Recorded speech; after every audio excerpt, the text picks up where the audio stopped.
साहेब जय महाराष्ट्र. राजन बोलतो. आधी तुमचं साहेब अभिनंदन अभिनंदन अभिनंदन. आणि आपला आज वाढदिवस आहे. त्या वाढदिवसाला आम्ही धाराशिव जिल्ह्याचा विजय महायुतीचा आपल्या अर्पित करतो आणि वाढदिवसाची भेट तुम्हाला देतोय. थोडी माहिती देतो. जिल्हा परिषदला 55 जागा होत्या, त्यातल्या आपल्याला 15 जागा मिळाल्या.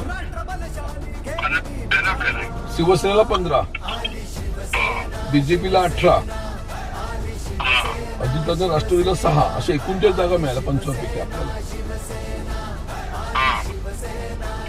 त्याच्यामध्ये शिवसेना आपण 30, बीजेपी 46, 30 आलो 110 पैकी.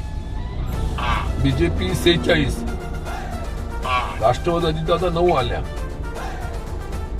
अशा एकूण 85 आहेत 110 पैकी मेजॉरिटी. आणि एकूण 8 पंचायत समिती सभापती बसू शकतो पंचायत समितीचा महायुती. आणि भाजपचे 2 बसू शकतात. 8च्या 8 100% यश आपल्याला महायुती म्हणून मिळालेलं आहे.